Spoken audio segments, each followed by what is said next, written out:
الحمد لله نحمده ونستعينه ونستغفره ونؤمن به ونتوكل عليه ونعوذ بالله من شرور أنفسنا ومن سيئات أعمالنا من يهده الله فلا مضل له ومن يضلله فلا هادي له وأشهد أن لا إله إلا الله وأشهد أن محمدا عبده ورسوله أما بعد فقد قال الله تعالى في كلامه المجيد والفرقان الحميد فاعوذ بالله من الشيطان الرجيم بسم الله الرحمن الرحيم من كان يريد الحياة الدنيا وزينتها نوفي إليهم أعمالهم فيها وهم فيها لا يبخسون أولئك ليس لهم في الآخرة إلا النار وحبط ما صنعوا فيها وباطل ما كانوا يعملون۔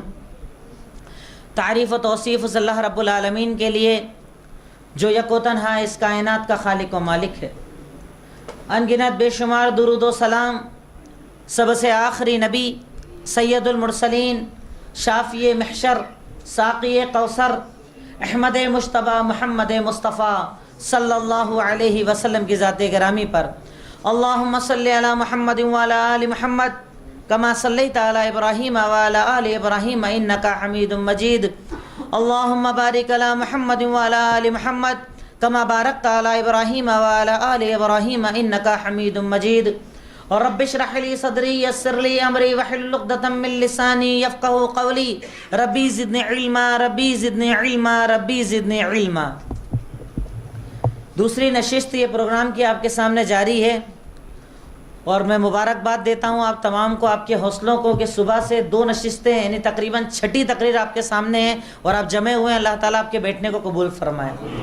اور جیسا کہ میں نے پچھلی نشست کی اپنی تقریر کے اندر بھی کہا تھا کہ اس پروگرام میں آنے کا ہرگز مقصد یہ مت رکھنا کہ ہم ایک پروگرام کے اندر آئے، انٹرٹینمنٹ ہوا اور چلے گئے، یا پہلے نمبر دوسرے نمبر پر کون سے مولوی صاحب آئے۔ ہمارے یہاں ہوتا ہے نا کمپٹیشن ہوتا ہے، پہلے نمبر پر آج تو یہ مولوی صاحب چل گئے، وہ والے فیل ہو گئے، یہ والے پاس وہ والے فیل۔ تو کمپٹیشن یہاں پر نہیں چل رہا ہے، یہ کوئی ٹیسٹ نہیں ہے اور آپ جج نہیں ہے، آپ عوام ہے جو سننے کے لیے آئے ہیں، اور مولوی صاحب اپنی پوری طاقت لگا کر جتنا علم حاصل کر سکتے تھے جمع کر کے آپ کے لیے آئے ہیں تاکہ آپ کو سنا سکیں، بتا سکیں، خود بھی عمل کر سکیں اور آپ کو بھی عمل کرنے کی طرف دعوت دے سکیں۔ تو انشاءاللہ ہم تمام کو عمل کرنا ہے، تو اپنی نیتوں کو خالص رکھیے۔ اس کے لیے جب تک نیت خالص نہ ہو، ارادہ پکا نہ ہو کہ اللہ تعالیٰ عمل کرنا ہی ہے، مجھے وقت بہت کم ہے میرے پاس، جیسا کہ شیخ ابھی آپ کے سامنے وضاحت کر رہے تھے دنیا کے تعلق سے، اور میرا عنوان اسی سے جڑا ہوا ہے، قبر کے 3 سوال۔ شیخ نے اخیر کے اندر جو باتیں آپ کے سامنے رکھی دنیا کی حقارت کے تعلق سے، کہ دنیا کتنی حقیر ہے، دنیا اللہ تعالیٰ کی نظر میں کیا اہمیت رکھتی ہے، یا دنیا کو اللہ رب العالمین کیا مانتا ہے۔ اللہ تعالیٰ جو آیت میں نے آپ کے سامنے ارشاد فرمائی، اللہ تعالیٰ ارشاد فرماتا ہے کہ من کان یرید الحیات الدنیا وزینتہا، وہ انسان جو اپنے عمل سے دنیا کا ارادہ کرتا ہے، من کان یرید الحیات الدنیا وزینتہا، کوئی بھی عمل کر کے وہ انسان جو دنیا کی زندگی چاہتا ہے، تو اللہ تعالیٰ کیا کہتا ہے کہ جیسی تیری نیت ویسی برکت، نوفی الیہم اعمالہم فیہا، جو تو چاہتا ہے ہم تمہیں اسی کے اندر دے دیتے ہیں۔ یعنی اگر نماز پڑھنے کا مقصد دنیا نمازی کہا جائے، دے دیا، خیرات کرنے کا مقصد صدقہ کرنے والا کہا جائے، دے دیا، حج کرنے کا مقصد حجی کہا جائے، دے دیا، عمرہ کرنے کا مقصد پیسے والا مان لیا جائے، دے دیا، مسجد مدرسے چلانے کا مقصد نام ہو جائے، ہو گیا، نوفی الیہم اعمالہم فیہا، یہی سارا بدلہ تجھے دیتے ہیں۔ لیکن اس کے بعد کیا ہوگا؟ اولئک لیس لہم فی الآخرۃ الا النار، یہی وہ لوگ ہوں گے کہ آخرت میں انہیں جہنم کے سوا کچھ حاصل نہ ہوگا۔ باطل ما کانوا یعملون، جو عمل کر کے آئے ہیں، خود کو تھکا کر آئے ہیں، وہ سارے اعمال قیامت کے دن برباد کر دیے جائیں گے۔ اللہ تعالیٰ قرآن میں دوسرے جگہ ارشاد فرماتا ہے کہ وجوہ یومئذ خاشعہ عاملۃ ناصبہ، قیامت کے دن کئی لوگ ایسے ہوں گے کہ ڈرے ہوئے ہوں گے، گھبرائے ہوئے ہوں گے، عمل تو بڑا کیا ہوگا، یعنی عمل کر کر کے خود کو تھکا دیا ہوگا، لیکن اس کے بعد بھی جہنم میں ڈال دیے جائیں گے۔ آپ نے حدیث کو سنا ہوگا کہ سب سے پہلے جہنم میں جانے والا کون؟ نمازی، صدقہ کرنے والا اور عالم۔ وجہ کیا ہوگی؟ نماز بہت پڑھ کر آیا ہوں اللہ، لیکن اس لیے پڑھا کہ لوگ کہیں نماز بڑی پڑھتا ہے، فجر کی صف میں بھی آتا ہے، تہجد بھی پڑھتا ہے۔ اللہ کہے گا ڈال دو جہنم میں، دنیا میں جو چاہا دے دیا گیا، آخرت میں کچھ نہیں ہے۔ صدقہ بڑا کیا، خوب مدد کی، جو آیا اس کو دیا، جو آیا اللہ کے راستے میں دیتا چلا گیا، لیکن نیت نہیں تھی، اللہ کہے گا جہنم میں ڈال دو۔ عالم علم پھیلایا، خوب کام کیا، لیکن مقصد میری تعریف ہو، اللہ تعالیٰ کہے گا ان تینوں کو گھسیٹ کر جہنم میں ڈال دو۔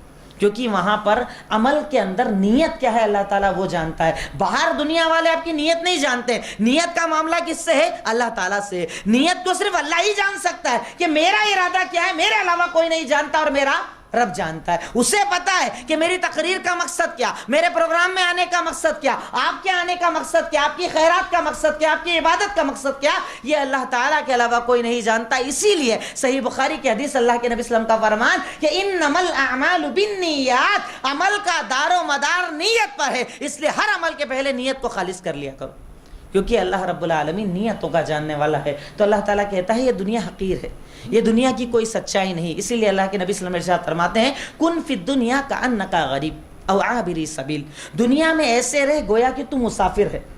مثال کے طور پر ایک آدمی کہیں کسی شہر کا رہنے والا ہے, 2 دن 3 دن کے لیے آپ کے پونا میں اگر وہ آئے گا تو وہ ہوٹل ڈھونڈے گا.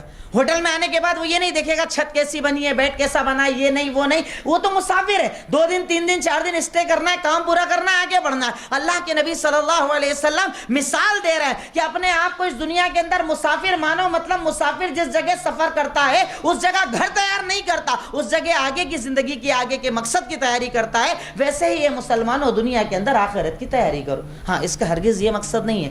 اسلام کی ایک عجیب چیز ہے کہ اسلام نہ دنیا کو چھوڑنے کا حکم دیتا ہے نہ دنیا کو پکڑنے کا حکم دیتا ہے. عجیب چیز ہے. میں اکثر لوگوں کو کہتا ہوں کہ ہم لوگ جس مذہب سے آئے ہیں وہاں پر یہ ہوتا تھا کہ اگر موکش چاہیے دنیا کو تیاگ دو, موکش چاہتے ہو نا, جنت چاہتے ہو نا, دنیا کو تیاگ دو, بیوی بچے چھوڑ دو, گھر بار چھوڑ دو. نہیں, اسلام وہ اکیلا دنیا کے اندر مذہب جو ہمیں دعائی سکھاتا ہے ربنا آتینا فی الدنیا حسنۃ وفی الآخرۃ حسنۃ. پہلے دنیا مانگنا سکھاتا ہے, اللہ دنیا دے, بہترین دنیا دے, اور اس کے بعد آخرت دے. لیکن دنیا وہ جو مجھے آخرت سے غافل نہ کر دے, دنیا وہ جو مجھے اللہ سے غافل نہ کر دے. ورنہ عثمان غنی سب سے بڑے تاجر تھے, عبد الرحمن بن عوف سب سے بڑے تاجر تھے, مال بھی تھا, دولت بھی تھی, لیکن اس کے بعد بھی ان کے دلوں کے اندر ایمان اور آخرت موجود تھی, اللہ کا تصور موجود تھا. تو دنیا کی حقیقت کو سمجھنا ہر مسلمان کی ذمہ داری ہے, کیونکہ دنیا آخرت یہ ایک ایسا تصور ہے کہ جس دل کے اندر یہ تصور آ جائے عمل کرنا بڑا آسان ہو جاتا ہے. لوگ کہتے ہیں نا فجر پڑھنے نہیں آتے بھائی, ارے اٹھا نہیں جاتا ہے. کس سے؟ جس کو آخرت پتہ نہ ہو, جس کو پتہ ہے کہ جہنم میں کیا ہوگا, قبر میں کیا ہوگا, عذاب کیسا ہوگا. اگر میرے دل میں آخرت کا تصور ہے تو اٹھنا آسان ہو جائے گا, نیند کھل جائے گی, ٹھنڈ گرمی بارش سب ختم. کیوں؟ کیونکہ مجھے اللہ کے سامنے کھڑے ہونا ہے فجر کے وقت. اگر میرا انتقال ہو گیا بے نمازی کی صورت میں, اللہ کو کیا جواب دوں گا؟ آخرت کا تصور انسان کے دل کو مضبوط کر دیتا ہے, اس سے جڑنے والا, عمل کرنے والا بنا دیتا ہے. اسی لیے قرآن نے بار بار, آپ قرآن کو کبھی اگر ترجمے سے پڑھیں گے, قرآن کے ہر دوسرے تیسرے پیج پر آخرت کا تصور ملے گا. کبھی جنت, کبھی جہنم, کبھی موت. اللہ تعالیٰ کیوں بیان کرتا ہے کہ اللہ کا مقصد کس سے کہانی سنانا ہے؟ ہرگز نہیں. اللہ رب العالمین چاہتا ہے کہ تیرے دل میں آخرت کا تصور آ جائے, تو دنیا کی سچائی کو بھی جان جائے اور آخرت کو بھی جان جائے. بنیادی طور پر اللہ تعالیٰ نے دنیا کو حقیر بتایا, پھر اس کے بعد موت ایک سچائی جس کا کوئی انکار نہیں کر سکتا.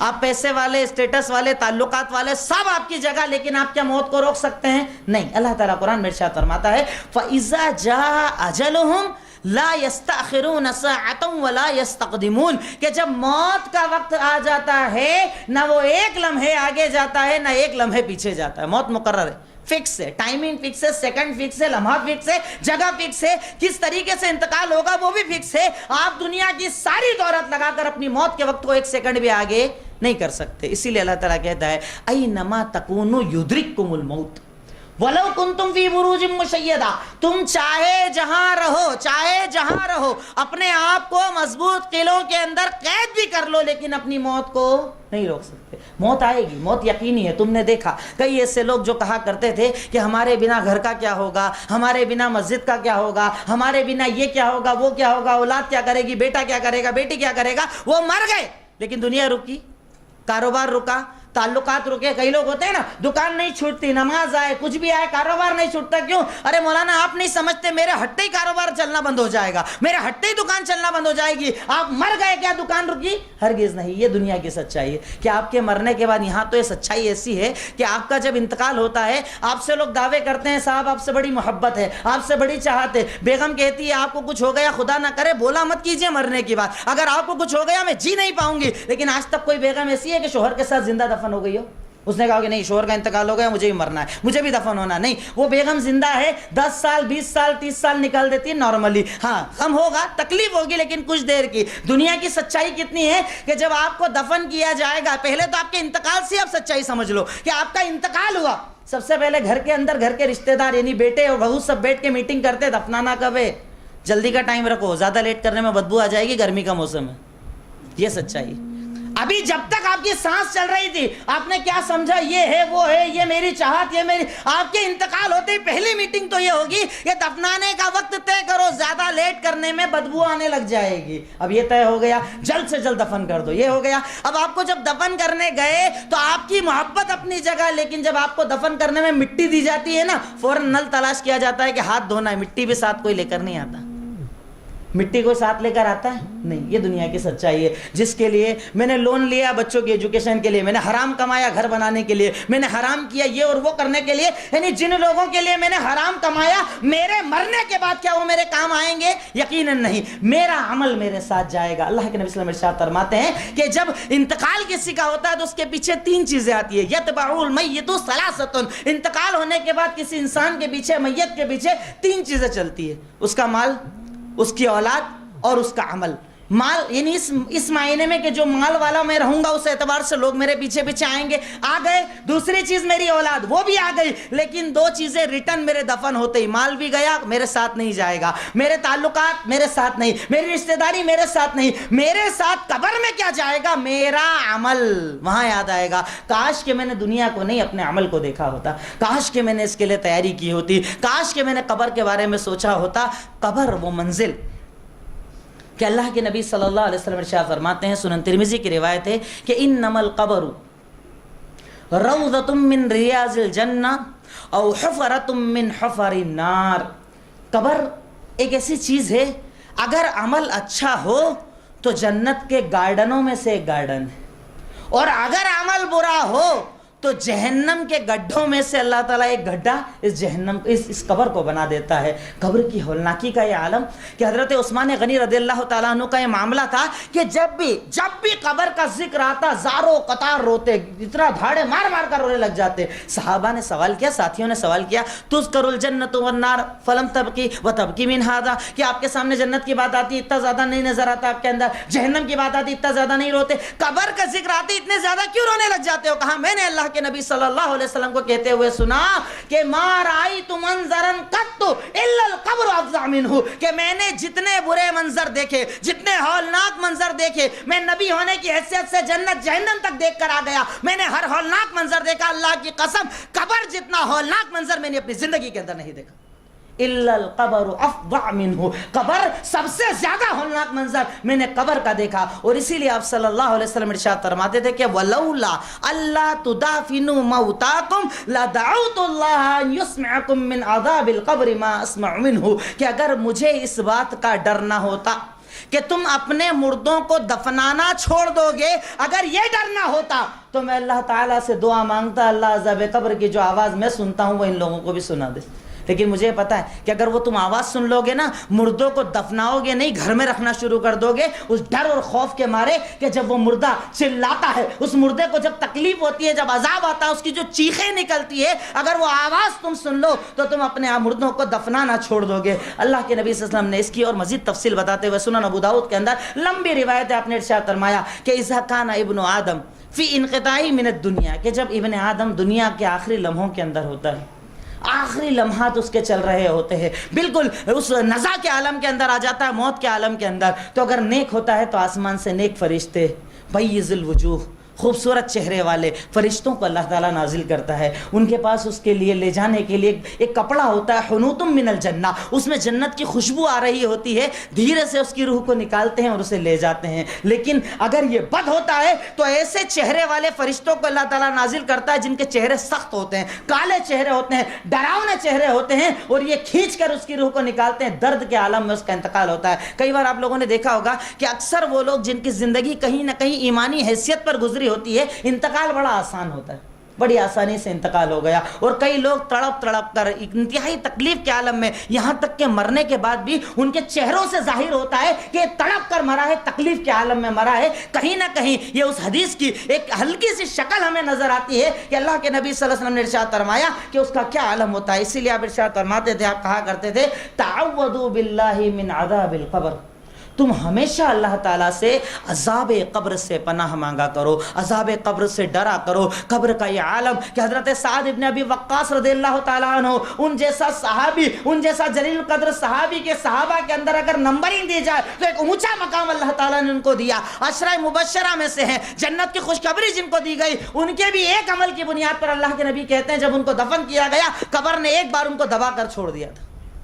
حضرت سعد ابن ابی وقاص رضی اللہ تعالیٰ عنہ, کتنا ڈر ہمیں ہونا چاہیے, کتنا خوف ہمیں ہونا چاہیے کہ جس کی کمائی کا پتہ نہیں, جس کے عمل کا پتہ نہیں, جس کی کوتاہیوں کا اسے احساس نہیں. ہم رات میں صبح اٹھنے سے لے کر رات سونے تک کیا کیا عمل کرتے ہیں جس کے وہم اور گمان کے اندر نہ ہو. اس سے قبر کا کتنا خوف ہونا چاہیے, کتنا ڈر ہونا چاہیے کہ اللہ کے نبی صلی اللہ علیہ وسلم ارشاد فرماتے ہیں کہ یہ زمین جس پر تم زندگی گزارتے ہو نا, یہ روز ایک اعلان کرتی ہے, تم سن نہیں پاتے. کیا اعلان کرتی ہے؟ میں سناتا ہوں. اللہ کے نبی صلی اللہ علیہ وسلم کہتے ہیں کہ زمین پکار کر کہتی ہے کہ انا بیت الوحدہ, انا بیت الدود, انا بیت الغربہ. اے انسان, اے اکڑنے والے, زمین پر رہنے والے انسان سن, میں اکیلے پن کا گھر ہوں, عمل ساتھ میں لانا. میں کیڑوں کا گھر ہوں, میں اندھیرے کا گھر ہوں, میں تنہائی کا گھر ہوں, میرے اندر آنے کی تیاری کر کر آنا. آج کبھی آپ قبرستان کے اندر جا کر دیکھیں, میں اکثر میری عادت ہے کہ جب بارش کا وقت ہوتا ہے میں قبرستان کے آس پاس جانے کی کوشش کرتا ہوں, کیونکہ اس وقت اگر کوئی انسان چلے جائے کہیں نہ کہیں اندر ڈر بیٹھ جاتا ہے کہ میں وائٹ کپڑے پہنتا ہوں. کبھی ایک کیچڑ کا اگر داغ بھی لگ جائے, ہم لوگ کیا کرتے, کپڑے چینج, داغ والے کپڑے کوئی پہن کر نہیں جاتا. اب سوچو اس قبر کے اندر بارش کا موسم ہے, کئی قبریں دھس چکی ہے, کئی قبروں میں پانی بھرا ہوا ہے, اور اس کے اندر آپ کے مردے دفن ہیں. آپ کے ابا ہوں گے, کسی کے چاچا, کسی کا دادا, کسی کا نانا, آپ نے اس کے اندر ڈالا ہے, چاروں طرف کیچڑ ہی کیچڑ ہے, قبر کے اندر کیچڑ ہے. اس کیچڑ کے اندر آپ ڈلے ہوئے ہو, نہ جانے کون سے کیڑے, کون سے جانور, کیا عالم ہوگا اگر میرا عمل میرے ساتھ نہ ہو, اگر رب کی رضا میرے ساتھ نہ ہو, اگر اللہ تعالیٰ میرے لیے اعلان نہ کروائے کہ البسوہ من الجنہ وفرشوہ من الجنہ, اس سے جنت کا لباس پہناؤ, اس کے لیے جنت کی کھڑکی کھول دو, اس کی قبر کو منور کر دو. اگر میرے لیے اعلان نہ ہو تو اس قبر کے اندر میرا کیا ہو؟ کون مجھے اللہ کے عذاب سے بچائے گا؟ میری دنیا, میری دولت, میرا بنگلہ, میرا بینک بیلنس سب اپنی جگہ, لیکن قبر کے اندر تو مجھے خالی ہاتھ جانا ہے. خالی ہاتھ تو چھوڑیے کہ میرا کپڑا تک اتار لیا جائے گا, کپڑا نہ اتر پائے. کئی بار ہوتا ہے نا کہ زیادہ ٹائم ہو جائے انتقال کو, جسم کڑا ہو جائے, کینچی سے کاٹ کر کپڑا نکالتے ہیں, دیکھا نا آپ لوگوں نے, کینچی سے کاٹ کر, یعنی وہ لباس تک آپ کے جسم پر نہیں رہے گا, وہ تک چھین لیا جائے گا, صرف کفن کے اندر آپ کو ڈال کر اس کے اندر قبر میں ڈال دیا جائے گا. کیا عالم ہوگا, کیا دنیا, میری دنیا کی تیاری, میری دنیا کی محنت, حرام حلال. کئی لوگوں کو ہم لوگ سمجھاتے ہیں بھائی یہ عمل مت کرو, یہ عمل حرام ہے. آدمی کہتا ہے نا دنیا دنیا دنیا, دنیا میں کرنا ہے, دنیا کمانا ہے. بتائیے اس دنیا کے اندر ان ساری محنتوں میں آپ کون سی چیز اپنے ساتھ لے جا سکتے ہیں؟ قبر میں کچھ ساتھ نہیں جائے گا, اکیلے آپ کو جانا ہے, اپنا عمل لے کر جانا ہے. اس لیے ایک بندہ مومن کو اللہ رب العالمین نے بار بار قرآن کے اندر اشاروں میں اور حدیث کے اندر کلیئر الفاظ کے ساتھ بار بار قبر سے ڈرایا, قبر کی ہولناکی کو بتایا, قبر کے عذاب کو بتایا, تاکہ بندہ مومن کے دل کے اندر اس کا ڈر آ جائے, خوف آ جائے, وہ روئے, وہ گڑ گڑائے, وہ اللہ کا ڈر اپنے دل کے اندر لائے کہ میرا رب جب مجھ سے پوچھے گا میں کیا جواب دوں گا, قبر کے اندر عذاب آئے گا میں اللہ کو کیا جواب دوں گا. اللہ تعالیٰ کے سامنے مجھے کھڑا ہونا ہے, میدان محشر میں مجھے کھڑا ہونا ہے. کہ حضرت عثمان غنی, وہ عثمان کہ جن کو اللہ کے نبی صلی اللہ علیہ وسلم نے کہا کہ میں نے تجھے جنت کی بشارت دے دی, تو جنتی ہے, جنت تیری گارنٹیڈ ہے, وہ قبر پر کھڑے ہو کر رو رہے ہیں. پوچھا گیا کیوں رو رہے ہو؟ کہا میں نے اس سے زیادہ سخت منظر کبھی نہیں دیکھا. اللہ کے نبی نے کہا ہے میں نے اس سے زیادہ سخت منظر نہیں دیکھا, اس لیے مجھے قبر پر آ کر ڈر لگتا ہے, قبر کا منظر سوچ کر ڈر لگتا ہے, قبر کا عذاب سوچ کر ڈر لگتا ہے. قبر سے صحابہ کرام کا ڈر, وہ صحابہ کرام جو رضی اللہ عنہم ورضوا عنہ, اللہ ان سے راضی, وہ اللہ سے راضی, وہ کہ جن کو دنیا میں جنت کی بشارت دے دی گئی, وہ قبر سے ڈرتے ہیں. کیا ہم دن بھر میں ایک بار بھی قبر کو یاد کرتے ہیں؟ کبھی دن بھر کے اندر ایک تصور آتا ہے کہ مر جاؤں گا تو کیا ہوگا؟ یہاں تو یہ عالم اگر کسی کے سامنے کہہ دو تو کیا بولتے ہیں لوگ, ارے مولانا یہ باتیں مت کیا کرو, مرنے والی باتیں کیوں کرتے ہو؟ ہمارے لوگ ڈرتے نا, مرنے کی بات کیوں کرتے ہو, مرنے والی بات نہیں ہونا چاہیے, یہ والی باتیں مت کیا کرو, مرنے کی بات کیوں کرتے ہو. یعنی ایک اٹل سچائی ہے, مگر میں اس سچائی سے بھاگ رہا ہوں. سچائی ہے جانتا ہوں, لیکن میں اس سے بھاگ رہا ہوں. یعنی اس کی تیاری نہیں کر رہا ہوں جو سچائی ہے, تیاری اس کی کر رہا ہوں جس کے بارے میں جانتا نہیں. پہلے تو ہوتا تھا صاحب دادا کا انتقال ہو گیا, پردادا کا انتقال ہو گیا، نانی کا انتقال ہو گیا، 90 سال کی تھی، 80 سال کی تھی، اب 20 سال کے ہمارے بھائی کا انتقال ہو گیا، ہمارے نوجوان ساتھی کا انتقال ہو گیا، ابھی چل رہا تھا پھر رہا تھا اس کا انتقال ہو گیا کہ اب تو اچانک کے انتقال کی خبریں سنتے ہیں. کیا ہوا؟ اچھا والا بیٹا تھا ہارٹ فیل ہو گیا، سویا تھا اٹھا ہی نہیں، چل رہا تھا گرا انتقال ہو گیا. اب تو اچانک کے انتقال کی خبریں کامن آپ لوگ سنتے ہیں، ہم لوگ سنتے ہیں. کیا اس کے بعد بھی دل میں ڈر نہیں آتا؟ میری پلاننگ، میری سوچ، میرا عمل 1 سال 2 سال 10 سال 20 سال کی میری پلاننگ، یہ کرنا ہے وہ کرنا ہے. ان پلاننگ کے بیچ میں کہیں میں ایک پلان یہ بھی بناتا ہوں کہ قبر کی بھی پلاننگ ہو جائے، سوال جواب کی بھی ذرا پلاننگ ہو جائے، اللہ کو راضی کرنے کی ذرا پلاننگ ہو جائے، ایک اٹل سچائی جو میرے سامنے کھڑی ہے موت، اس کی بھی تیاری ہو جائے. میری ساری پلاننگ کے بیچ میں کہیں قبر نہیں آتی، جبکہ قبر سب سے پہلے آنا چاہیے، کیونکہ وہ ایک اٹل سچائی ہے. ایک مومن کو ہر وقت ہر لمحہ کیا وجہ تھی کہ اللہ کے نبی صلی اللہ علیہ وسلم نبی ہیں، بخشے بخشائے ہیں. آپ جیسا مقام اللہ رب العالمین نے کسی نبی اور رسول کو نہیں دیا. اس کے بعد آپ کا یہ عالم کہ آپ کہتے ہیں انی لا استغفر اللہ واتوب الیہ فی اليوم اکثر من 70 مرہ، کہ میں ایک دن کے اندر اللہ تعالیٰ سے 70 مرتبہ سے زیادہ مغفرت کی دعا کرتا ہوں، معافی مانگتا ہوں. کون مانگ رہے ہیں؟ جو بخشے بخشائے ہیں، جن کی کوئی خطا ہی نہیں، وہ 70 مرتبہ سے زیادہ معافی مانگ رہے ہیں. اور دن بھر گناہ کرنے والا 7 مرتبہ بھی معافی نہیں مانگتا کہ اللہ تو مجھے معاف کر دے. زبان پر یہ جملہ نہیں آتا، عمل کے اندر یہ جملہ نہیں آتا، نمازوں بعد یہ جملہ نہیں آتا. اور اللہ کے نبی صلی اللہ علیہ وسلم وہ جو ہمارے آئیڈیل ہے، وہ کہہ رہے ہیں کہ میں ایک دن میں 70 مرتبہ سے زیادہ اللہ سے مغفرت کی دعا کرتا ہوں کہ الہی مجھے معاف کر دے. اگر تو معاف نہ کرے گا تو مجھے کون جنت دے گا؟ اگر تو مجھے معاف نہ کرے گا کون میرے گناہوں کو معاف کرے گا؟ کون مجھے جنت دے گا؟ کون جہنم سے بچائے گا؟ آپ 70 مرتبہ مغفرت کی دعا کر رہے ہیں. ماں عائشہ صدیقہ نے کہا کہ آپ کے تو اگلے پچھلے گناہ معاف ہیں، آپ کی تو کوئی خطائیں نہیں ہیں، پھر آپ اتنی عبادت کیوں کرتے ہیں؟ تو آپ جواب دیتے ہیں افلا اکون عبدا شکورا، اللہ نے مجھے نبی بنایا، رسول بنایا، مقام دیا، مرتبہ دیا، اب کیا میری ذمہ داری یہ نہیں کہ میں اللہ کا شکریہ ادا کروں؟ اللہ نے مجھے صحت دی، تندرستی دی، جاب دی، نوکری دی، گھر دیا، گھر کی ضرورت پورے کرنے کے ذرائع دیے، اللہ کیا میں تیرا شکر ادا نہ کروں؟ یہ شکر ادا کرنا ہی تو موت کی تیاری ہے، یہ اللہ کو راضی کرنا ہی تو موت کی تیاری ہے، یقیناً یہی موت کی تیاری ہے. تو اللہ کے نبی صلی اللہ علیہ وسلم ارشاد فرماتے ہیں کہ جب کسی کو دفن کیا جاتا ہے، دفن کرنے کے بعد دفن کرنے والے جب پلٹ کر جانے لگتے ہیں تو یہ مردہ کہتا بھی ہے کہ کہاں چھوڑ کر جا رہے ہو، کہاں چھوڑ کر جا رہے ہو، کہاں جا رہے ہیں سارے رشتہ دار؟ اب یہ جانے لگتے ہیں، اتنے میں کون آنے لگتے ہیں؟ 2 فرشتے منکر نکیر.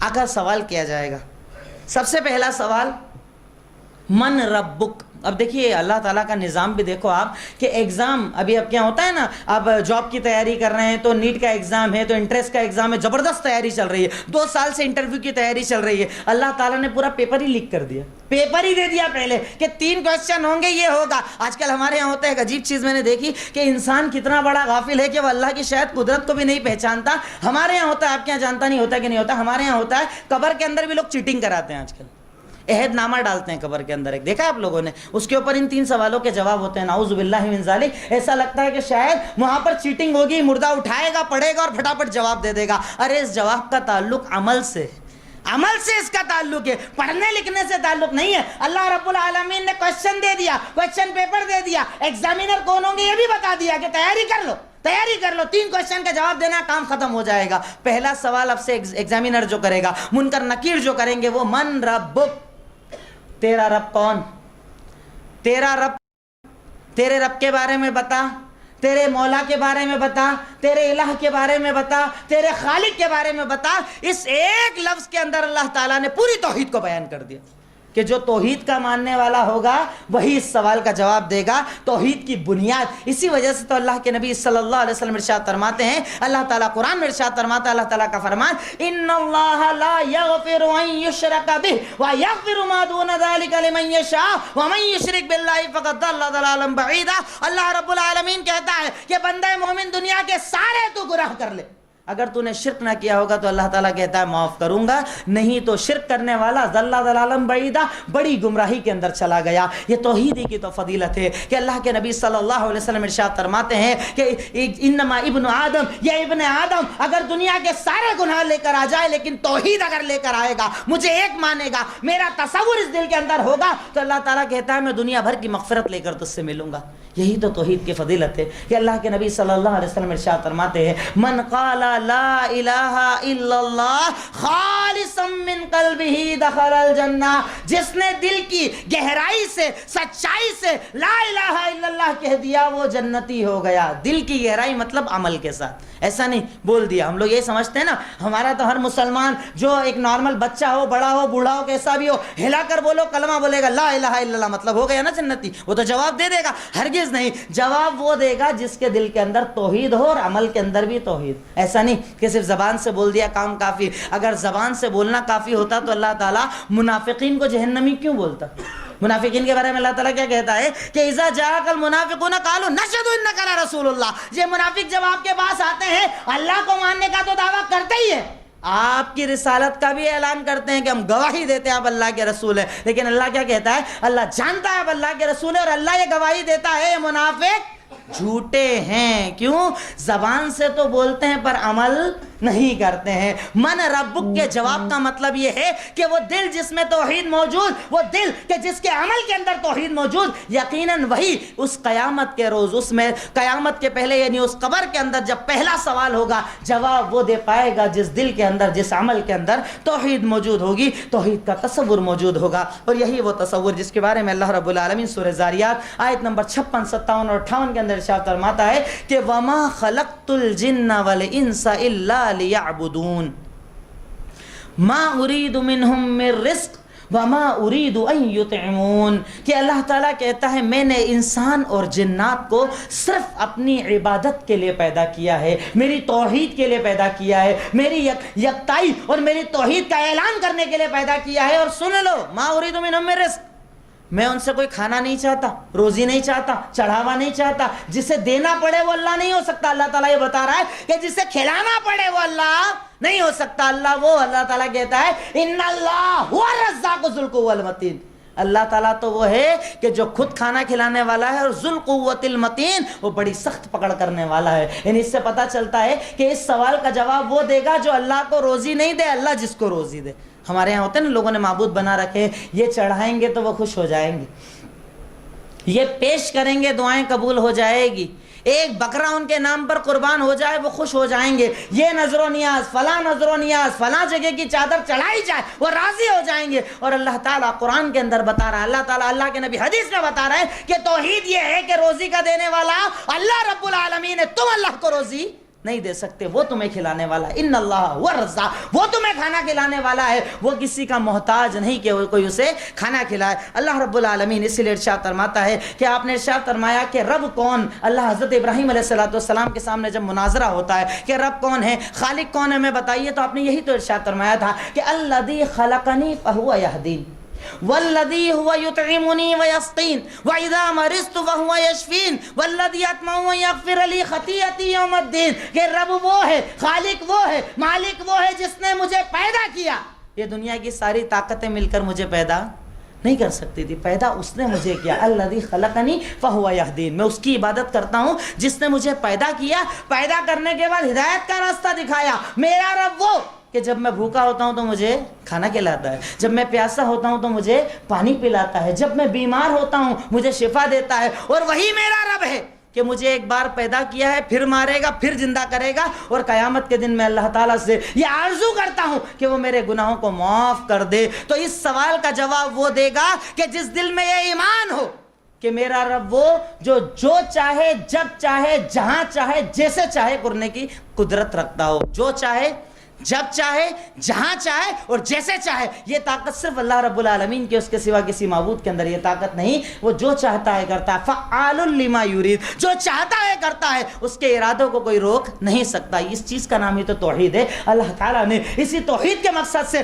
قرآن کے اندر کیوں کہا کہ انسان اپنی پیدائش پر غور کر، تاکہ تیرے دل کے اندر توحید آ جائے کہ اللہ رب العالمین نے اندھیرے کمرے میں بھی اگر تجھے بیٹھا دیا جائے اور تیری زبان پر کوئی گرم چیز رکھ دی جائے، پتہ چلتا ہے کہ نہیں؟ پتہ چل جاتا ہے۔ میٹھا ٹھنڈا گرم پتہ چلتا ہے کہ نہیں؟ کھٹا ہے میٹھا ٹیسٹ پتہ چلتا ہے کہ نہیں؟ کیوں؟ اللہ تعالیٰ کہتا ہے اپنے آپ کو دیکھ، اگر تو اپنے جسم کو دیکھ لے گا تجھے پتہ چل جائے گا کہ پیدا کرنے والا ایک اور چلانے والا بھی ہے۔ دو ہو ہی نہیں سکتے، کیونکہ اللہ تعالیٰ نے تجھے اتنا پرفیکٹ بنایا، تیرے جسم کے اندر شوگر بھی ہے، لوہا بھی ہے، نہ جانے کیا کیا دھات رکھی، کیلشیم رکھا، کتنا پرفیکٹ اللہ تعالیٰ نے تجھے بنایا۔ تیری آنکھوں کو اللہ نے بینائی دی کہ وہ رنگوں کو پہچانتی ہے، اللہ تعالیٰ نے تیری ناک کو سونگنے کی طاقت دی کہ وہ ہر چیز سونگ کر تجھے بتاتی ہے۔ اللہ تعالیٰ بار بار انسان کو قرآن کے اندر جو کہتا ہے اپنی خلقت پر غور کر کہ اللہ تعالیٰ کہتا ہے وَضَرَبَ لَنَا مَثَلًا وَنَسِيَ خَلْقَهُ قَالَ مَن يُحْيِي الْعِظَامَ وَهِيَ رَمِيمٌ قُلْ يُحْيِيهَا الَّذِي أَنشَأَهَا أَوَّلَ مَرَّةٍ وَهُوَ بِكُلِّ خَلْقٍ عَلِيمٌ۔ اللہ تعالیٰ کہتا ہے کہ انسان ہمارے بارے میں سوال کرتا ہے کہ اللہ کیسے دوبارہ پیدا کرے گا۔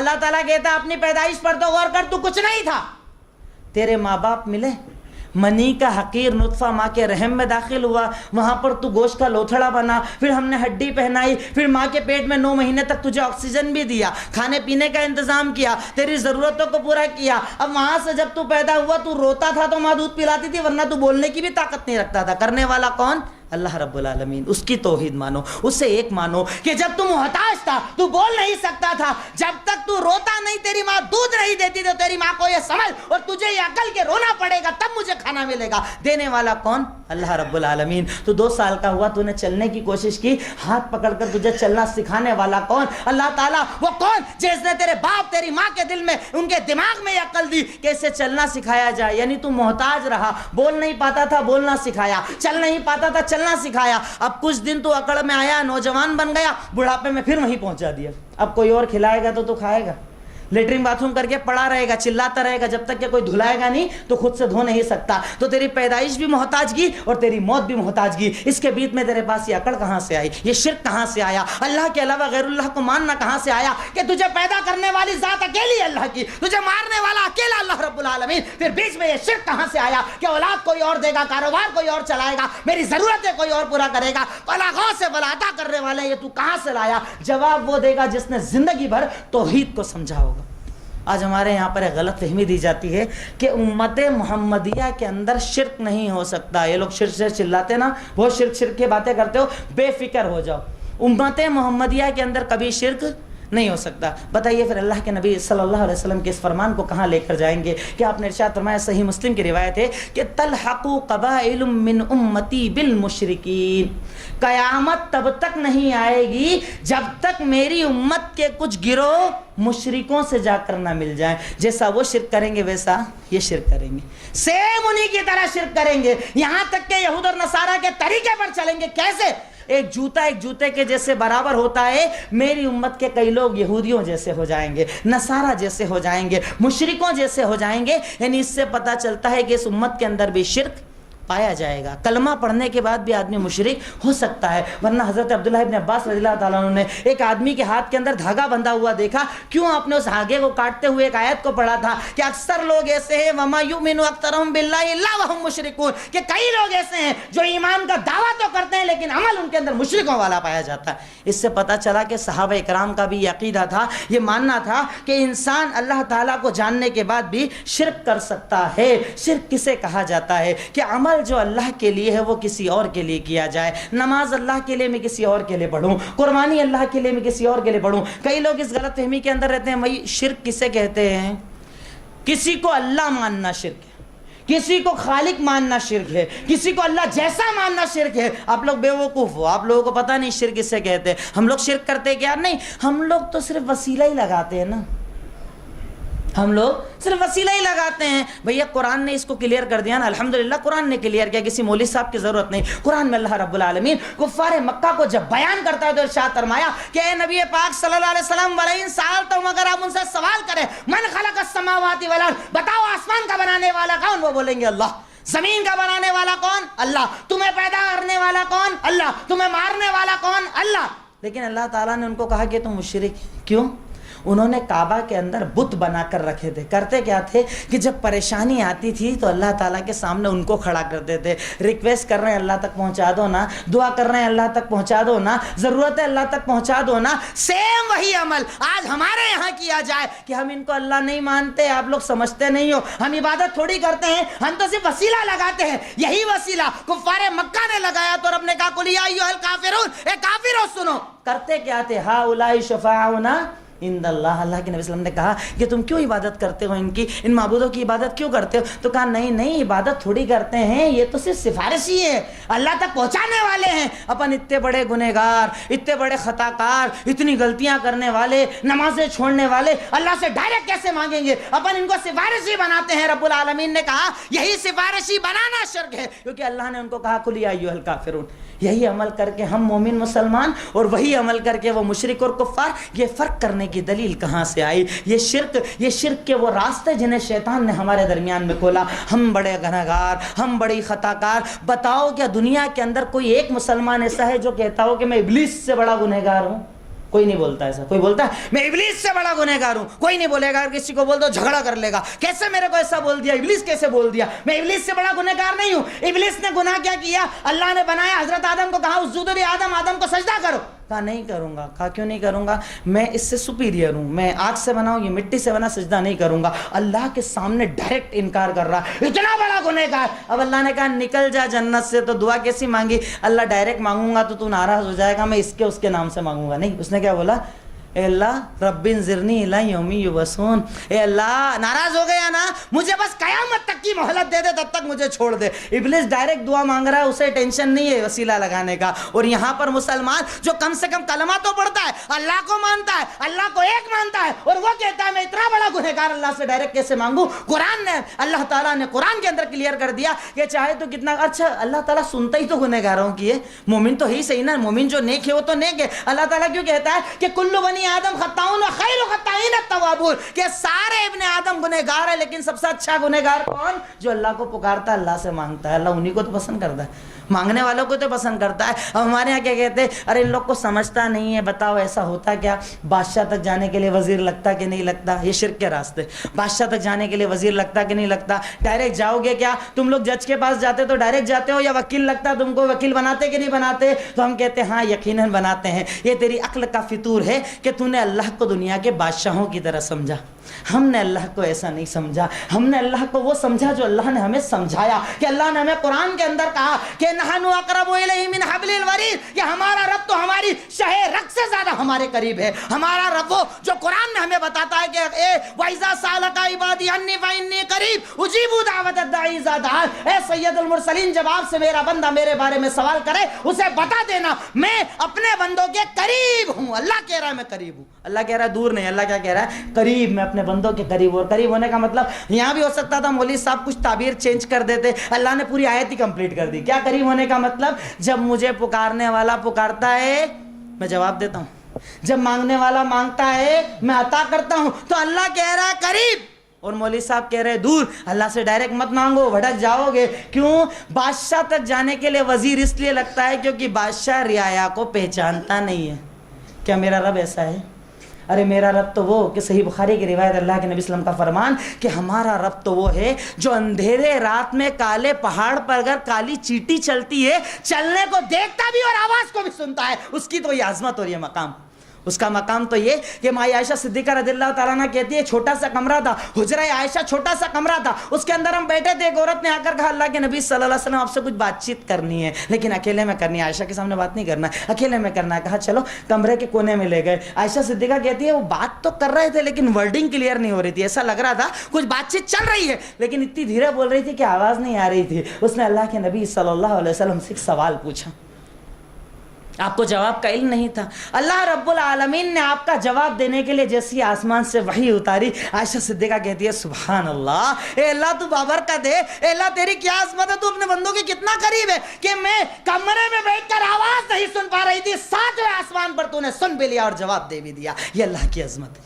اللہ کو اس لیے وسیلوں کی ضرورت نہیں کہ دنیا کا بادشاہ اپنی رعایا کو پہچانتا نہیں، اللہ تعالیٰ اپنی مخلوق کو تو ایسے جانتا ہے کہ وہ کہتا ہے وَمَا تَسْقُطُ مِن وَرَقَةٍ إِلَّا يَعْلَمُهَا، اس سرزمین پر انسان چھوڑو، جنات چھوڑو، مخلوقات چھوڑو، جتنے درخت ہیں اگر ان درختوں سے کوئی پتا بھی گرتا ہے تو اللہ رب العالمین جانتا ہے۔ یہ اس کی عظمت ہے۔ بادشاہ کے پاس جانے کے لیے وزیر اس لیے لگتا ہے کیونکہ وزیر نے ہی بادشاہ کو بادشاہ بنایا ہے۔ وزیر اگر اس کے خلاف ہو جائے تو تختہ پلٹ بھی سکتا ہے، تو بادشاہ کو ذرا ڈر لگتا ہے کہ اس کی تو سننا ہی پڑے گی۔ بتاؤ کیا کائنات میں کوئی ایسا ہے جو اللہ کا نعوذ باللہ تختہ پلٹ کر سکے؟ اپنے آپ کو اللہ بنا دے. اللہ تعالیٰ کسی کا محتاج نہیں, وہ محتاج ہے, وہ ضرورت مند ہے. تیسری چیز, وزیر اس لیے لگتا ہے کیونکہ وزیر رعایا کو پہچانتا ہے. آپ آئے, فلاں صاحب بھائی آئے, میں آپ کی رعیت میں رہتا ہوں, وہ اللہ کو بتائے گا تب پتہ چلے گا اس کی ضرورت کیا ہے. اور رب العالمین تو کہتا ہے کہ علیم بذات الصدور, تو اپنی ضرورت کو مانگے نہ مانگے, پکارے نہ پکارے, میں تو تیرے سینے کے اندر موجود رازوں کو بھی جاننے والا ہوں. وہ اللہ کی ذات ہے, اسی لیے ہم اس کے ساتھ وسیلہ نہیں لگاتے, ہم اس سے ڈائریکٹ دعا مانگتے ہیں. ہمیں بادشاہوں اور وزیروں کی مثالیں مت دو, کیونکہ ہم اللہ تعالیٰ کی توحید کے جاننے والے, ہم اس توحید کا اقرار کرنے والے. تو توحید کو سمجھو. اچھا, ایک چیز اور کنفیوژن لوگوں کو ہوتا ہے کہ دیکھو ہم قبر پہ جاتے ہیں, تم لوگ کو اتنا پتہ نہیں, ہم قبر پہ جا کے کوئی سجدہ تھوڑی کرتے ہیں, ہم تو صرف ہاتھ اٹھا کر دعا مانگتے ہیں. دعا ہی مانگتے ہیں نا. دعا مانگنا کیا شرک ہوتا ہے؟ میں نہیں کہتا, رب العالمین قرآن کے اندر کہتا ہے کہ ادعونی استجب لکم ان الذین یستکبرون عن عبادتی سیدخلون جہنم داخرین, کہ لوگوں مجھ سے دعا مانگو, ادعونی استجب لکم. دیکھو دنیا والے کیسے ہوتے, مانگو تو ناراض ہو جاتے ہیں, سیٹھ صاحب ہے مانگنے گئے وہ ناراض ہو جائیں گے. یعنی دنیا والے مانگنے پر ناراض ہوتے ہیں, اور اللہ وہ جو کہتا مانگو میں دوں گا, مانگو, اللہ کہہ رہا مانگو میں دوں گا, وہ مانگنے کا حکم دے رہا ہے. اس کے بعد کیا کہہ رہا ہے کہ یاد رکھو وہ لوگ جو میری عبادت سے تکبر کرتے ہیں میں انہیں جہنمی بنا دوں گا. یعنی دعا ایک عبادت ہے, الدعاء هو العبادہ, دعا بھی ایک عبادت ہے. یعنی اگر یہ ہاتھ بھی اللہ کے علاوہ کہیں اور پھیل جائے مطلب میں نے شرک کر لیا, یہ میں نہیں, قرآن میں اللہ کہتا ہے توکل ایک عبادت ہے, بھروسہ ایک عبادت ہے, اللہ کے سامنے جھکنا ایک عبادت ہے, خشوع اور خضوع ایک عبادت ہے, ڈر ایک عبادت ہے, محبت ایک عبادت ہے. ان عبادتوں میں سے اگر کوئی ایک عبادت آپ نے اللہ کے سوا کسی اور کے لیے کر لی, شرک کر لی, تو پہلے سوال کا جواب وہ دے گا جس سے یہ پتا ہوگا کہ میرا رب کون ہے. اللہ نے کون پوچھا ہے, من ربک, کون ہے تیرا رب. یعنی جو کون کو جانتا ہوگا وہی اس سوال کا جواب دے پائے گا. تو اس لیے توحید کو مضبوط کرو, اللہ پر عقیدے کو مضبوط کرو, اور اللہ تعالیٰ کی عظمت کا احساس اپنے دل کے اندر پیدا کرو. دوسرا سوال, من رسولک وما الذی ارسل الیک, 2-3 الفاظ آتے ہیں, وہ کون ہے جو تمہاری طرح رسول بنا کر بھیجا گیا تھا. پہلی چیز ان کی زندگی پتہ ہونا چاہیے, جو ہمارے یہاں کسی کو پتہ نہیں ہوتی.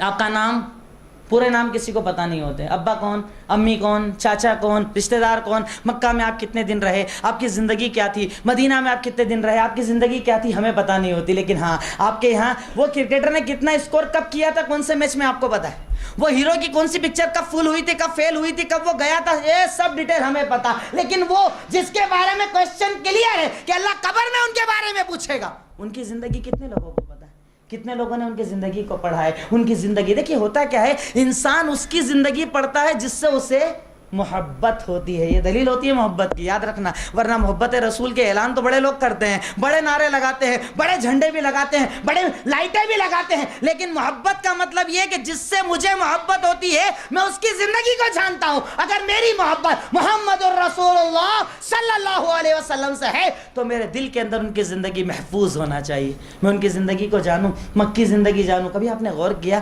حضرت عیسیٰ ہے, ان کی زندگی ہے آپ کے پاس, حضرت موسیٰ ہے, ان کی زندگی ہے آپ کے پاس. کیوں؟ اللہ کے نبی کی پوری زندگی آپ کے پاس محفوظ ہے. مکہ میں آپ نے نبوت تو چھوڑی ہے, اس کے بعد کا تو معاملہ کلیئر ہے. نبوت کے پہلے کی زندگی بھی آپ کے پاس ہے. 20 سال میں کیا کیا, 6 سال میں سینہ چاک کیا گیا, 20 سال تک آپ سفر کرتے تھے, شام تک ہجرت کرنے, شام تک آپ سفر کے لیے چچا کے ساتھ جایا کرتے تھے. اس کے بعد یہ ہوا, شادی کب کیسے ہوئی, ساری ڈیٹیل آپ کے پاس موجود ہے. اس لیے کیونکہ سورہ احزاب آیت نمبر 21 اللہ تعالیٰ کا فرمان ہے, وَلَقَدْ كَانَ لَكُمْ فِي رَسُولِ اللَّهِ اسوۃ حسنہ, ہم نے محمد الرسول اللہ صلی اللہ علیہ وسلم کو آئیڈیل اور نمونہ بنایا ہے. نمونہ صرف نماز پڑھنے کے لیے نہیں, زکوٰۃ اور حج کے لیے نہیں, ساری زندگی آئیڈیل بنا دی ہے. شوہر کیسے بنو گے, ان سے سیکھو. آقا کیسے بنو گے, ان سے سیکھو. ذمہ دار کیسے بنو گے, ان سے سیکھو. باپ کیسے بنو گے, ان سے سیکھو. سسر کیسے بنو گے, ان سے سیکھو. یعنی ان کی ساری زندگی جب آئیڈیل ہے تو اس زندگی کو آئیڈیل بنانے کے لیے پڑھنا بھی پڑے گا, تربیت ہوتی ہے اس کے اوپر, پڑھنا پڑے گا. محبت کے دعوے تو بڑے ہیں لیکن ان کی سیرت سے کسی کو محبت نہیں, نہ ان کی سیرت سے نہ ان کے عمل سے. کیسی محبت, محبت کے صرف ہمارے پاس دعوے ہیں, جبکہ ایک اکیلی زندگی کہ جن کے بارے میں رب العالمین نے قرآن میں ارشاد فرمایا کہ وہ مقام جو میں نے ان کو دیا نہ ان کے پہلے کسی کو دیا نہ ان کے بعد کسی کو دیا. ہم تو خوش نصیب ہیں, ہمارے تو اوپر یہ فخر ہونا چاہیے کہ اللہ رب العالمین نے ہمیں امت محمد الرسول اللہ صلی اللہ علیہ وسلم سے بنایا. وہ نبی کہ رب العالمین چاہتا تو ڈائریکٹ معراج کرواتا. اللہ نے ڈائریکٹ معراج کروائی نہیں, پہلے اسرا پھر معراج. اسرا کسے کہا جاتا ہے؟ آپ کے گھر سے بیت المقدس کے سفر کو اسرا کہا جاتا ہے. سبحان الذی اسرا بعبدہ لیلا من المسجد الحرام الی المسجد الاقصی. بابرکت ہے وہ ذات کہ جس نے اپنے بندے کو ایک رات کے اندر اپنے گھر سے بیت المقدس بلایا. مقصد کیا تھا؟ وہاں سارے نبیوں کو برزخی زندگی دی گئی اور ان تمام کو کھڑا کر کے نماز پڑھائی گئی. اور امامت کس نے کی؟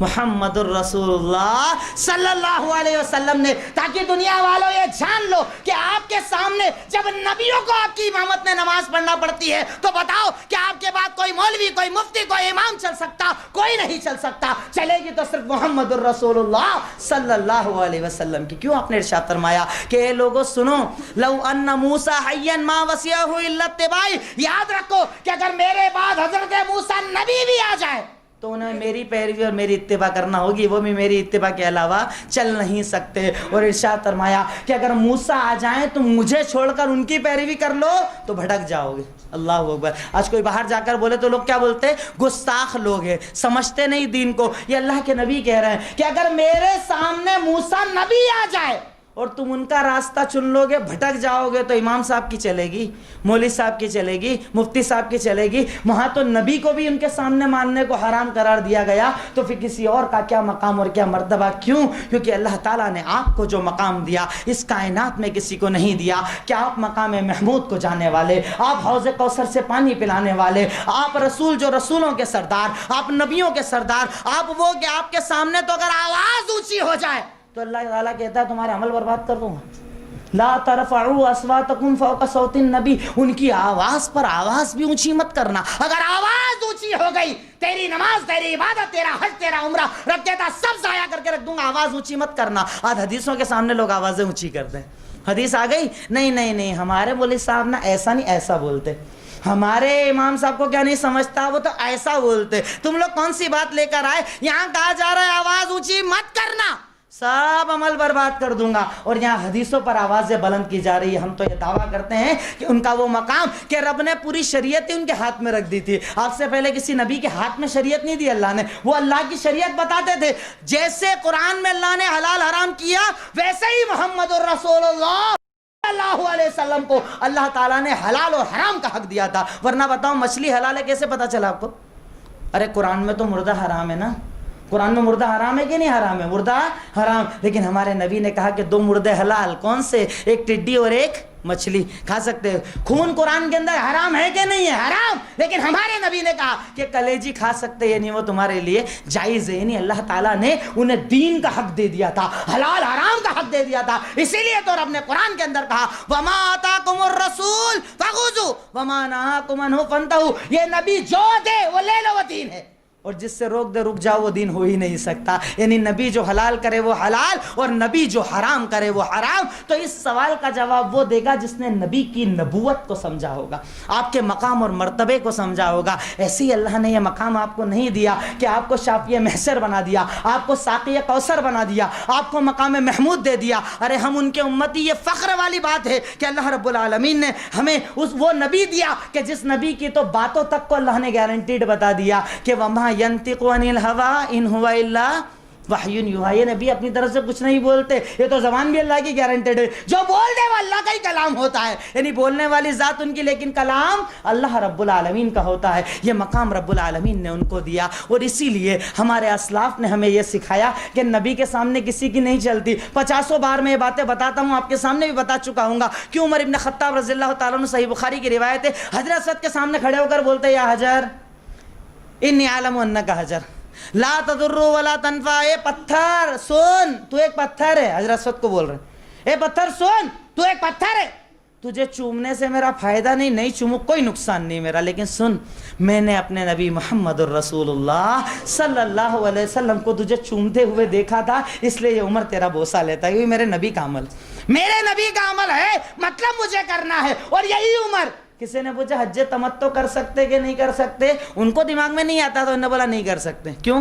کیونکہ حج کا اتنا مبارک سفر ہے. ان کو یہ لگتا تھا کہ حج کا اتنا مبارک سفر ہے. حج تمتع کس کو کہا جاتا ہے؟ عمرہ کر کے احرام کھول لو, بیوی حلال, ہم بستری وغیرہ سب جائز, پھر دوبارہ احرام پہن کر حج کرو. تو بولتے تھے یار حج کے سفر میں یہ سب کام نہیں ہونا چاہیے. اپنا دماغ یہ سمجھ میں نہیں آتا. حضرت عبداللہ ابن عمر سے کسی نے پوچھا سنو حج تمتع کرنے کا کیا حکم ہے؟ کہا کر سکتے ہیں, جائز ہے.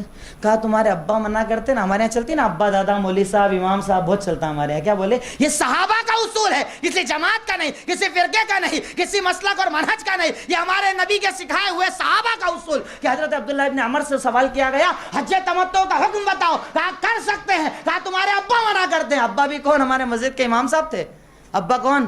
لو کان بعدی نبیا لعمر, اگر میرے بعد کائنات میں کوئی نبی ہوتا تو وہ عمر ہوتا. عمر تو جنتی ہے. عمر وہ ہے تو کہ اگر تو راستے پر چلتا ہے شیطان راستہ بدل لیتا, اس کی طاقت ہی نہیں کہ تیرے راستے پر شیطان چل سکے. وہ عمر رضی اللہ تعالیٰ عنہ. وہ کہہ رہے نہیں کر سکتے, تم بول رہے کر سکتے. کہا بتا قول ابی یتبع ام قول رسول اللہ صلی اللہ علیہ وسلم, بتا میرے ابا کی پیروی کرے گا یا محمد الرسول اللہ صلی اللہ علیہ وسلم کی پیروی کرے گا. یہ اصول بتایا. اس اصول کو جو مانتا ہوگا وہ قبر میں جواب دے گا تیرا رسول کون؟ کہے گا میرے رسول محمد الرسول اللہ صلی اللہ علیہ وسلم, کہ جس نے اتباع کی ہوگی. اسی لیے تو ہمارے ائمہ نے بھی سکھایا. کیوں امام ابو حنیفہ رحمۃ اللہ علیہ یہ کہا کرتے تھے کہ اگر میری کوئی بھی بات قرآن و سنت کے خلاف جائے فَاضْرِبُوهُ علی الجدار, دیوار پر مار دینا. لیکن ہم نہیں ماریں گے, ہم تو ان کی بات مانیں گے, حدیثوں کو نعوذ باللہ دیوار پر مار دیں گے. کیوں امام مالک رحمۃ اللہ علیہ کہا کرتے تھے کہ جتنے بھی لوگ دنیا میں آئیں یُؤْخَذُ وَيُتْرَكُ قَوْلُهُ, اس کی لی بھی جائے گی چھوڑی بھی جائے گی سوائے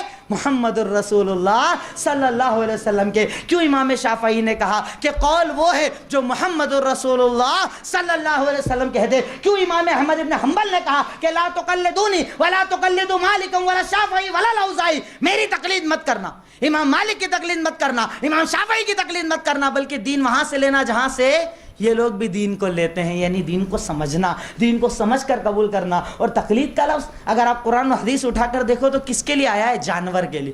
انسان کے لیے کہیں بھی تقلید کا لفظ نہیں آیا. تقلید آیا ہے قلدہ یقلدو, تقلید کہا جاتا ہے اس پٹے کو جو جانور کی ناک میں ڈال کر کھینچا جاتا تھا تاکہ گھوڑا سیدھا چلے, اونٹ سیدھا چلے, اس کو تقلید کہا جاتا ہے, اس کو قلادہ کہا جاتا ہے. اور یہ لفظ جانور کے لیے استعمال کیا جاتا ہے. علامہ شاہ ولی اللہ محدث دہلوی نے حجت اللہ البالغہ کے اندر تقلید کی ڈیفینیشن بتاتے ہوئے ارشاد فرمایا ہوا قبول قول احد بلا حجت و دلیل. تقلید کا مطلب ہے کسی کی بات کو بنا دلیل مان لینا, اس کو تقلید کہا جاتا ہے. اسلام نے اس تقلید کو کیا حلال قرار دیا. اسلام نے ہمیں متبع بنایا ہے, اتباع کرنے والا بنایا ہے. بار بار کہا کہ تمہاری طرف جو وحی نازل کی گئی ہے اس کی اتباع کرو. اطیعوا اللہ و اطیعوا الرسول, ہمیں اطاعت کا حکم دیا کہ اللہ اور اس کے رسول کی اطاعت کرو. تقلید وہ کرتا ہے جو نبی کے مقام اور مرتبے کو نہیں سمجھتا, کہ جس کے دل کے اندر نبی کی رسالت پر یقین نہیں, کہ جس کے دل کے اندر یہ کمزوری ہے کہ شاید حدیث سمجھ میں آئے نہ آئے. ہم تو وہ ایمان رکھتے ہیں کہ ہمارا رب قرآن کے اندر کہتا ہے انما کان قول المؤمنین اذا دعوا الی اللہ ورسولہ لیحکم بینہم ان یقولوا سمعنا واطعنا. یقیناً مومن وہ ہے کہ جب اس کے سامنے کہا جائے یہ اللہ یا اس کے رسول کا فرمان تو وہ کہتا ہے سمعنا واطعنا, سن لیا مان لیا قدم. کہہ دیا نا اللہ کے نبی نے, سن بھی لیا, عمل شروع بھی کر دیا, بات ختم. تو جس نے اپنی زندگی کے اندر محمد الرسول اللہ صلی اللہ علیہ وسلم کی سنتوں کو اپنایا ہوگا, متبع رہا ہوگا, اتباع کی ہوگی, وہ انشاءاللہ کل روز قیامت اس سوال کا جواب دے پائے گا. لیکن جس نے اتباع آپ کی نہ کی ہو, جس نے ساری زندگی میں صرف 1 مہینے آپ کی محبت کا دعویٰ کیا ہو, باقی 11 مہینے اس کے اس کی ان کی مانی ہو, کیا وہ جواب دے پائے گا؟ ہرگز نہیں. وہ قیامت کے دن کہے گا ہا لا ادری, پتہ نہیں. لوگ جو بولتے تھے میں وہ کرتا تھا, میں نے تو کبھی پڑھا نہیں, کبھی قرآن نہیں پڑھا, کبھی حدیث نہیں پڑھی. اسی لیے تو ہم دعوت دیتے ہیں یہاں پر ان مسجدوں کے اندر, ان ممبروں سے. کیا کبھی آپ نے سنا کہ کسی شخصیت کی دعوت دی گئی ہو؟ یہاں تو ہمیشہ ایک بات کہی جاتی ہے, آؤ قرآن پڑھو. آج کا کیا منہج تھا, آج کا کیا عنوان تھا؟ قرآن قرآن قرآن. قرآن پڑھو, قرآن کی طرف آؤ, حدیث پڑھو, حدیث کی طرف آؤ. یہاں پر انسانوں کی دعوت نہیں, یہاں پر رسول اور اللہ رب العالمین کی دعوت دی جاتی ہے کہ اس کلام کو پڑھو جو کلام ہدایت ہے, اس کتابوں کو پڑھو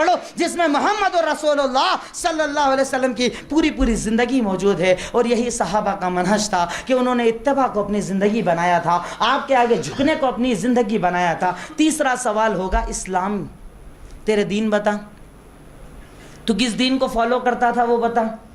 تیرا مذہب کون سا تھا بتا. تو وہ انسان جس نے دین کی 3 بنیادوں کو سمجھا ہوگا. اسلام 3 بنیادوں پر بٹا ہوا ہے. اسلام کسے کہا جاتا ہے؟ ایمان، احسان اور اسلام، یہ 3 چیزوں کا مجموعہ ہے. تو اسلام کہا جاتا ہے 5 بنیادوں کے اوپر. سب سے پہلا بندہ گواہی دے کہ اللہ کے سوا کوئی عبادت کے لائق نہیں اور محمد الرسول اللہ صلی اللہ علیہ وسلم اللہ کے رسول ہیں. دوسری بنیاد نمازوں کو قائم کرنا. فرض نماز کا وقت ہو جائے تو رمضان میں نماز قائم کرنا. ٹھیک ہے نا، یہی ہوتا ہے نا بھئی، ہم تو یہی والا جانتے ہیں نا، ہم لوگ تو یہی کرتے ہیں، تو ہم لوگ یہی والا. ایمان کا جب بھی وہی مطلب پوچھے گا مالی اسلام کیا ہے، تو ہم بولیں گے گواہی پورے سال دینا، ہمیشہ نماز رمضان میں پڑھنا. ہم لوگ تو یہی کرتے ہیں. نہیں مولوی صاحب 2 تو پڑھتا ہوں میں عام دنوں میں بھی، 3 تو پڑھ ہی لیتا ہوں. فجر ٹائم ملتا نہیں، عشاء میں تھک جاتا ہوں. 2 ٹائم کا نہیں بول سکتا لیکن باقی پڑھتا ہوں. لیکن اللہ تعالیٰ کہتا ہے یہ لوگ جواب نہیں دیں گے. جواب کون دیں گے؟ جو 5 وقت کی نماز پڑھتے ہوں گے. کیونکہ ہم نے جہاں تک حدیثوں کو پڑھا ہے، حدیثوں کے اندر ہر عمل کی شرط بلوغت بتائی گئی. بالغ ہو گئے یہ فرض، بالغ ہو گئے یہ فرض. لیکن نماز ایک اکیلا عمل ہے جو عمر سے فرض کیا گیا. ایک اکیلا عمل جسے اللہ تعالیٰ نے عمر سے فرض کیا ہے کہ 10 سال کا بچہ ہو جائے تو مار کر نماز پڑھاؤ. یعنی 10 سال میں نماز فرض ہو جاتی ہے. ایک اکیلی عبادت ہے جو فرض ہو جاتی ہے. اور فرض کیسی ہوتی ہے؟ ان الصلاۃ کانت علی المؤمنین کتابا موقوتا. اللہ رب العالمین نے نمازوں کو اس کے وقتوں پر فرض کیا ہے. یا تو پڑھتے نہیں، یا پڑھتے تو کب؟ مولوی صاحب فجر نہیں پڑھتا ہوں لیکن جب نیند کھلتی ہے تب پڑھتا ہوں. بنا اس کے تو آفس جاتا ہی نہیں نا، میں بنا اس کے تو دکان جاتا ہی میں نہیں. اللہ قرآن میں کہہ رہا ہے کہ میں نے نمازوں کو وقتوں پر فرض کیا. علامہ ابن عباس کے پاس ایک آدمی نے آ کر سوال کیا کہ میں اکثر ایسا ہوتا ہے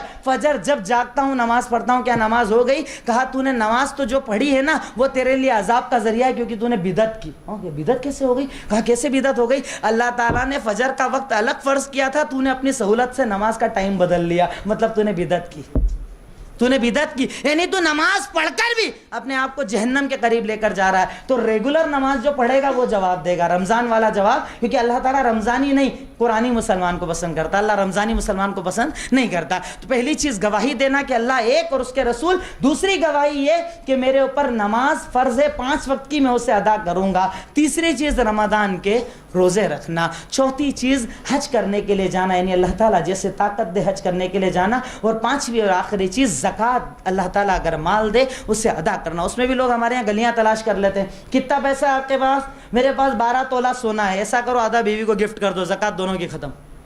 جب رمضان زکوٰۃ کا ٹائم چلے جائے پھر واپس اس سے لے لو. یعنی گلیاں بتائی جاتی ہے اس کے اندر. مجھے تعجب اس بات پر ہوتا ہے کہ یہ گلیاں وہ لوگ نکال کیسے لیتے ہیں. کیا اسے یہ نہیں پتا کہ جس کے سامنے کر رہا ہوں وہ تو سینے کے اندر کی بات جانتا ہے نا، وہ تو علیم بذات الصدور ہے. چلو آپ کے آفس کا ذمہ دار ہو، آپ کا باس ہو، اس سے چھپا لو چلے گا، لیکن جو سینے کے اندر کے حال کو جانتا اس سے میں کیسے چھپاؤں گا؟ اس سے میں کیسے گلیاں نکالوں گا؟ یہ تو میرا اور اس کا معاملہ ہے نا. نکالنا ہو نکالو، نہیں نکالو مت نکالو. کیوں مولوی صاحب کے پاس جا کر بیچارے تیسرے کو گنہگار بیچ میں بناتے ہو؟ یہ تو آپ کا اور اللہ کا معاملہ ہے نا. نہیں نکالنا مت نکالو، قیامت کے دن جواب دینا. نکالنا ہے نکالو، کیونکہ یہ اسلام کی بنیاد ہے. تو اسلام کی 5 بنیادیں، جو اس پر عمل کرے گا وہی جواب دے گا. اسلام کی دوسری بنیاد ایمان، کہ میں ایمان رکھتا ہوں کہ اللہ ایک ہے. ان تؤمن باللہ وملائکتہ، میں ایمان رکھتا ہوں کہ اللہ تعالیٰ نے فرشتوں کو بنایا ہے. وہ مجھے نظر نہیں آتے، نورانی مخلوق ہے، لیکن اللہ نے انہیں بنایا ہے جو مقرر ہے. کوئی جان نکالتا ہے، کوئی بارش برساتا ہے، کوئی یہ عمل کرتا ہے، کوئی وہ عمل کرتا ہے. ان تؤمن باللہ وملائکتہ